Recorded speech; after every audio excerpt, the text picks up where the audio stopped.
Ever since the release of RE7, something has always bothered the hell out of me. The countless bioterrorist organizations in the series, Tricell, Veltro, Los Illuminados, just to name a few, all made it clear what they were hoping to achieve, what exactly they were after, and who was leading the operations. It made it very easy to identify who exactly were blaming for all the chaos that occurs. But this wasn't the case with the organization known as the Connections, the ones responsible for the events of RE7 and partially RE8. And with the release of RE9, we're now learning that they had more influence than ever operating behind the scenes. But information about them is still very obscure. So I did a little digging and put together the entire history of the Connections as we know it so far. So let's get right into it. When it comes to the Connections, the truth is we barely know anything about them. There's no official origin story, no clear founding dates, no single leader you can point to and say, yeah, that's the one who's in charge. They're just kind of there, operating in the background. But in 2026, an FBI investigation finally uncovered something very important. The Connections weren't new. In fact, they had been embedded within the criminal underworld since before the 1980s. And it didn't stop there. The investigation also revealed that they had deep ties to both the United States government and a powerful pharmaceutical conglomerate known as Tricell, with those connections dating back to at least the 1990s. So right away you start to see a pattern. This isn't just some random black market group. This is something much bigger. Something that's been quietly influencing events for decades. But the first real trace of their activity takes us back even further, all the way to 1986. And this is where things start to get really interesting, because instead of working on their own, they tried to insert themselves directly into Umbrella. Using a front organization known as the F Foundation, the Connections reached out to one of Umbrella's founders, Dr. James Marcus, and they didn't just introduce themselves, they came with money, and a whole lot of it. Documents from that time show that the F Foundation sent Marcus $30 million, labeling it as a donation. But this wasn't true, it was actually an investment.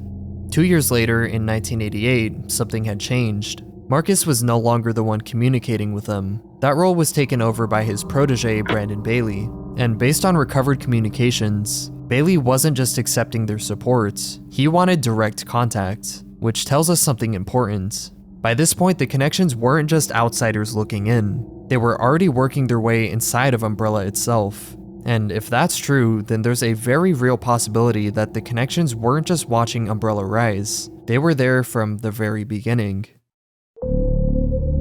As Umbrella entered the 1990s, the company was at its peak. It had government backing, unlimited funding, global influence, and on the surface it looked unstoppable. But behind the scenes, it was already compromised. The more Umbrella expanded, the more unstable its leadership became, and with that instability came leaks. Information began slipping through the cracks. Data, research, internal communications, and a lot of that information ended up in the hands of the Connections, because by this point, they weren't just watching Umbrella anymore. They had people on the inside, moles feeding them everything. But then, sometime in the mid-90s, something much bigger surfaced. One of Umbrella's founders, Oswald E. Spencer, completed a project so secretive that almost no information about it was allowed to exist. A project known as Elpis. And even with all of their influence, the Connections could only get fragments of information, but what they did learn was enough. Elpis had the potential to completely disrupt the balance of power across the entire world. Whatever it wasn't just another virus, and it was being kept in a hidden underground facility beneath Raccoon City, a place known as Ark. To the Connections, there was only one conclusion. Elpis had to be a weapon, and not just any weapon, but something capable of controlling people, something that could reshape the entire world, and they wanted it badly. Then came 1998, the moment everything changed. The T-virus outbreak in Raccoon City. To the public, it was a disaster. To Umbrella, it was a failure, but to the Connections, it was a huge opportunity. With Umbrella collapsing in real time, the Connections moved in. They began seizing whatever they could. Research assets, data, but most importantly, they secured Ark. And to make sure no one interfered, they helped push for something drastic. A complete wipe. Using inside government influence, the Connections ordered the complete destruction of Raccoon City on October 1st, 1998. The entire city was wiped out by a thermobaric missile. It was completely destroyed, and then sealed off. For the next 28 years, Raccoon City remained under lockdown, cut off from the rest of the world. And during that time, ARC became something else entirely. A central base where the Connections conducted research, developed new bioweapons, and distributed them across the black market. They had everything they needed, except for one thing: Elpis. Despite controlling ARC, they couldn't access it, because Spencer had left behind a final safeguard, a password, one that only he knew. So for decades, Elpis remained locked away. Meanwhile, outside of Raccoon City, the world began turning on Umbrella. Trials were held to determine who was responsible for the outbreak, and once again, the Connections were there, pulling strings behind the scenes, using their ties to the US government and Tricell to influence the outcome. By 2004, Umbrella was finished, declared bankrupt, its assets liquidated, its legacy destroyed, and at the center of it all, Oswald Spencer was blamed, just like the Connections wanted. He disappeared from the public eye. Umbrella was gone, and with it, the world's attention shifted away. But the Connections, they didn't disappear. They stayed exactly where they had always been, in the shadows.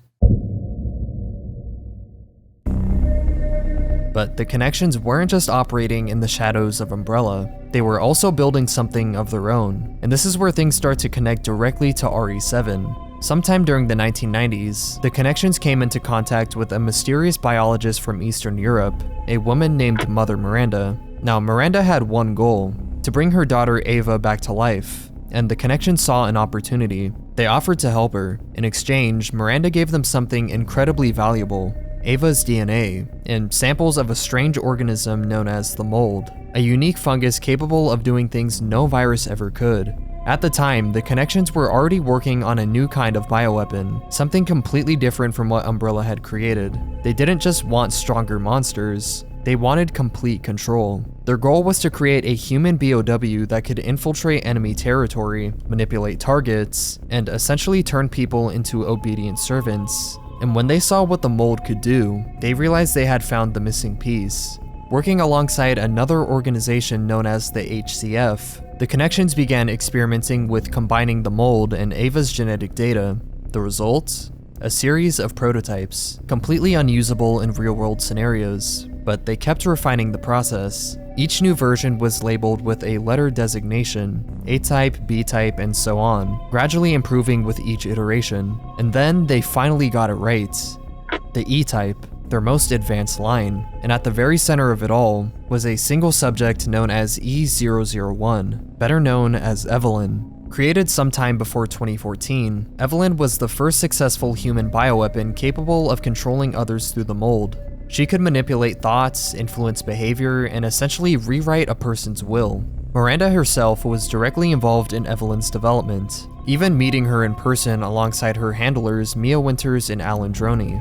And the Connections didn't stop there. They began building an entire system around these weapons. They developed a serum derived from earlier prototypes that could grant resistance to Evelyn's mind control. They created stabilizing compounds to keep her mental state in check and slow down the rapid aging caused by her condition. And as a failsafe, they engineered specific necrotoxins designed to kill each type of bioweapon if things got out of control, because even they understood how dangerous this was. The plan was simple: sell these children as weapons. Use their ability to control minds to infiltrate entire regions, turn enemies into allies, and effectively eliminate the need for traditional warfare. No guns, no armies, just complete and utter control. And by 2014, the impact of this new technology was already being felt. Other organizations started to take notice, because if something like Evelyn could be mass-produced, then conventional weapons would become obsolete. War itself would completely change.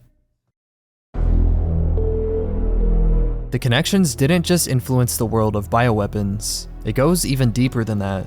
In 2013, something major was supposed to happen. The President of the United States, Adam Benford, was preparing to give a speech at Ivy University, and this wasn't just any speech. He was planning to expose the truth. Benford intended to declassify information about the Raccoon City disaster, exposing what really happened, who was responsible, and everything that had been hidden from the public for years. But that speech never happened.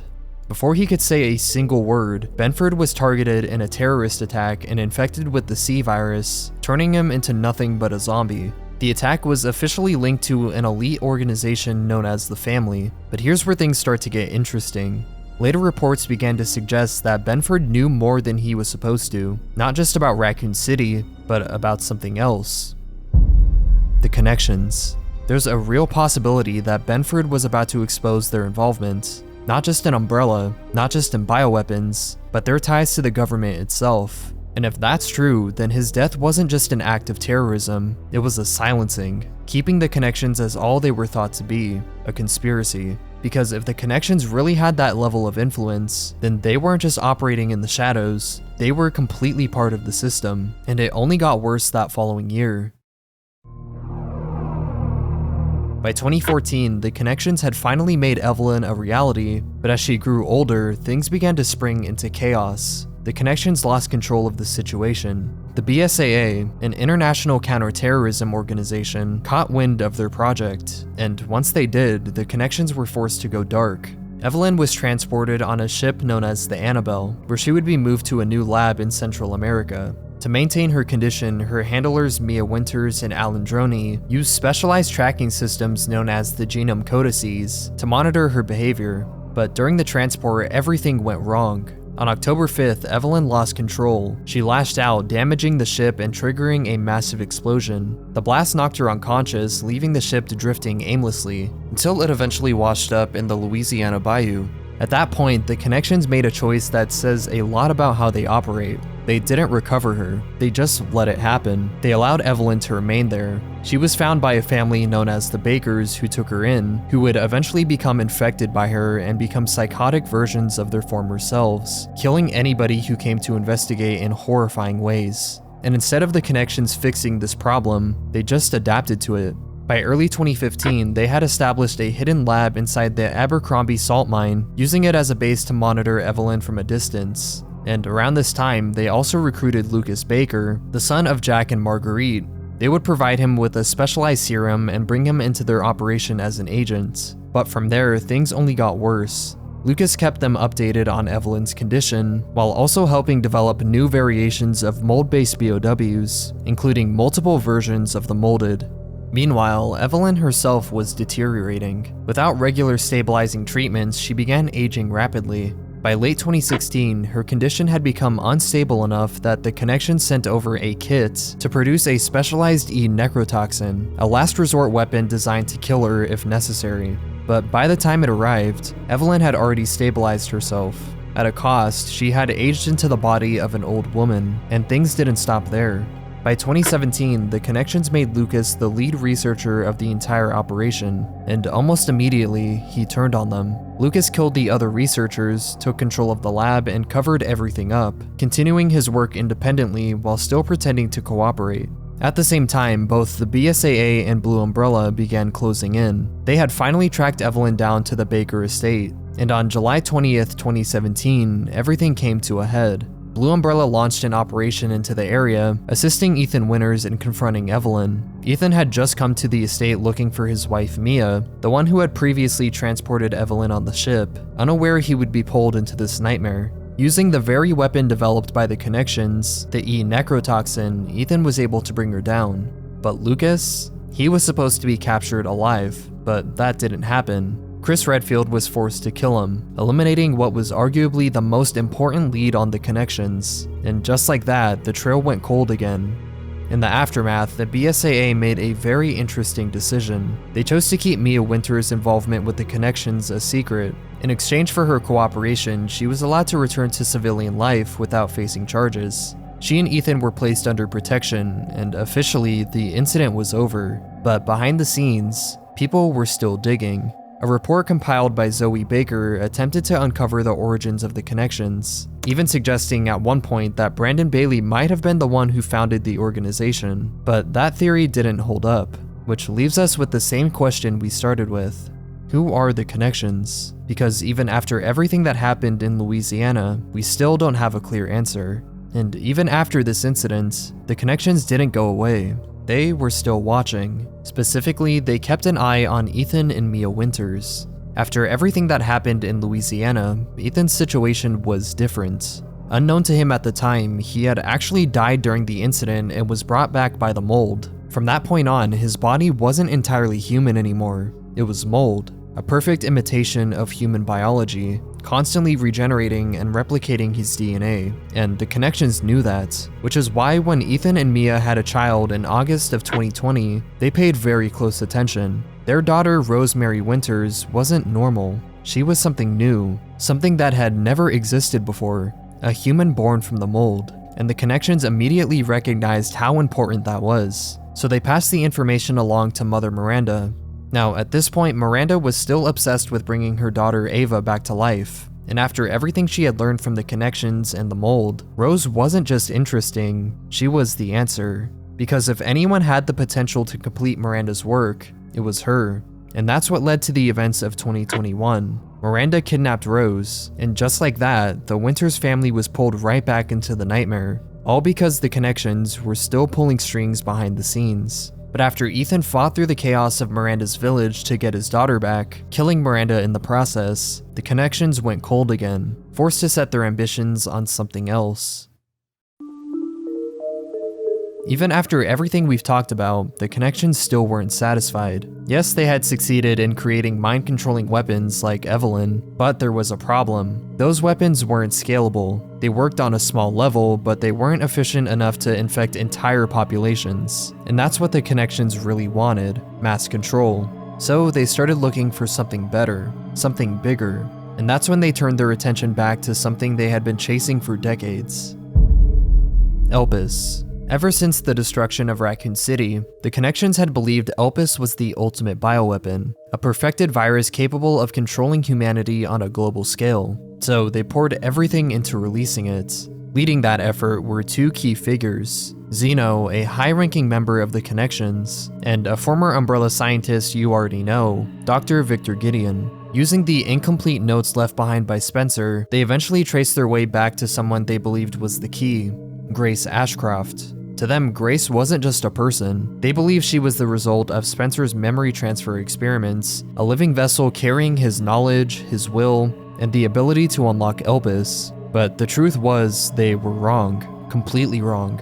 Grace wasn't special, she wasn't a clone, she wasn't part of any experiment. She was just a child Spencer had adopted near the end of his life, before passing her into the care of journalist Alyssa Ashcroft. And yet, because of that misunderstanding, dozens of children were experimented on, cloned, and killed, all in a desperate attempt to recreate something that never existed. Eventually, in 2026, Gideon finally succeeded in capturing Grace. Now an FBI agent, she was brought directly to Ark, to the place where everything began. Zeno forced her to interact with the system that controlled Elpis, and the machine asked a single question: what does the creator desire? If she got it wrong, Ark would be completely destroyed. Everything would be lost. But if she got it right, Elpis would be released. Grace thought back to everything she had learned, to Spencer's final words, and she gave her answer: hope. The system was unlocked and Elpis was released, and in that moment, everything changed. Zeno, believing he had finally obtained the ultimate weapon, immediately injected himself with it, but instead of gaining power, he lost it. Every viral enhancement in his body gone. Because Elpis was never a virus, it was actually an antiviral, a complete countermeasure to everything Umbrella and the Connections had built their entire existence around. And when Gideon realized this, he didn't see failure, he saw opportunity. Once again, he twisted Spencer's intentions to fit his own beliefs. To Gideon, Elpis wasn't meant to save humanity, it was meant to reset it, to destroy the current world order and force evolution through chaos. So he turned on the Connections, killed Zeno, and tried to carry out what he believed Spencer's true vision was. But that plan never happened, because Gideon was stopped, killed by Leon before he could take it any further. And with that, the entire operation collapsed. But not everything stayed hidden. After the incident, Grace compiled a report, and this time the truth came out. The Connections' involvement in the Raccoon City bombing, their influence over the US government, their role in Umbrella's downfall, and their pursuit of Elpis was all exposed. Or at least part of it was, because even after everything, the Connections didn't disappear. They adapted once again. Before the BSAA could respond, their forces moved into Raccoon City, eliminated the remaining opposition, and retrieved an unknown objective. And just like that, they were gone. At this point in time, we have no clue what that objective is, and no clue where the connections will go from here. And when you really look at it, Umbrella was loud, obvious, a corporation that tried to play God and failed. But the connections? They learned from that failure. They stayed hidden. They manipulated everything from the shadows. And even now, we still don't know how far their reach actually goes. Which raises one final question. If Umbrella was the beginning, then what exactly are the connections building towards? But thank you guys for watching. If you enjoyed today's video, then consider watching this one on the entire story of Dr. Victor Gideon and his obsession with Umbrella's founder, Oswell E. Spencer. But take care, and I'll see you in a new one very soon.